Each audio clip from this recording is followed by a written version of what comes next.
Good evening everybody. எல்லாருக்கும் கர்த்தருக்குள்ளாக நான் வணக்கத்தையும் வாழ்த்துவதையும் தெரிவிக்கிறேன். இன்னைக்கு உங்களோட கூட பேசும்படியாக மிகுந்த ஆவலோடு வந்திருக்கிறேன். என்ன சொல்ற தெரியுமா?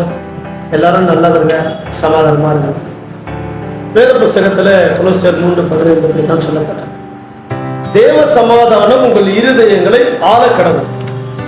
அதனால உங்க இருதயம், உங்க சிந்தனை சமாதானத்தால் நிறைந்திருக்கட்டும் சொல்லி முதல்ல நான் உங்களை வாழ்க்கிறேன். சந்தோஷம், நல்லா இருக்கு. ஆனா அந்த சமாதானம் உங்களை ஆளணும்னா என்ன தெரியுமா பண்ணணும்?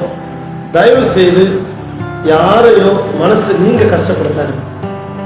யாரையும் உங்களுக்கு தெரியாத எந்த கருத்தையும் செய்யாது.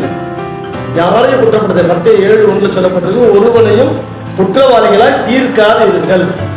ஒருவனை எந்த குற்றம் பிடித்திருக்கீங்களோ அதே குற்றப்படி இன்னைக்கு இல்லைன்னா கொஞ்ச நாள் கழிச்சு நீங்க மாட்டுவீங்க. தயவு செஞ்சு சொல்றேன், வேண்டாம்.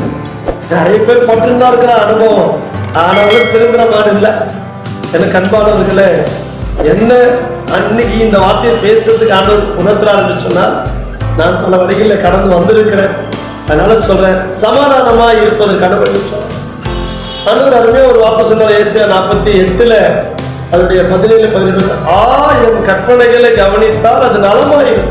என் வார்த்தை கவனிங்க, அப்பொழுது உன் சமாதானம் நதி போல. பாத்தீங்களா எவ்வளவு ஃப்ளோ ஆயிடுச்சு? பாத்தியா, மனசு நிறைஞ்சிருக்கு பாருங்க. அந்த சமாதானம் வந்துச்சா யாரும் உங்களை அடிக்க முடியாதுங்க. நீங்க தாங்க ராஜா. உங்க இருதயத்தை சமாதான பிரபு ஆளுகை செய்தாருன்னா நீங்க எந்த விஷயத்தை சக்சஸ்ஃபுல்லா செய்யணும். கோடி கோடியா சம்பாதிச்சு வச்சிருக்கிறவங்களுக்குள்ள சமாதானம் இல்லைங்க. நமக்கு சமாதானத்தை கடவுள் கொடுக்குற. தயவு செஞ்சு சொல்றேன், யாரும் இன்னைக்கு அந்த குறை இருக்குமானால் அதை எடுத்து போடுங்க. நிச்சயமாய் தேவ சமாதானம் உங்க இருதயத்தை ஆளுகை செய்யும். நீங்க மட்டும் இல்ல, உங்க குடும்பத்தார் எல்லாரும் சமாதானமா இருப்பீங்க. நீங்க போற இடம், வேலை செய்யற இடம், உங்க உறவுகள் அத்தனையும் சமாதானம் இருப்பாங்க. அதற்காக ஆண்டவர் உங்களை வழிநடத்தி ஆசீர்வதிப்பார். நானும் உங்களை வாழ்த்தி ஆசீர்வதிக்கிறேன். தேங்க்யூ.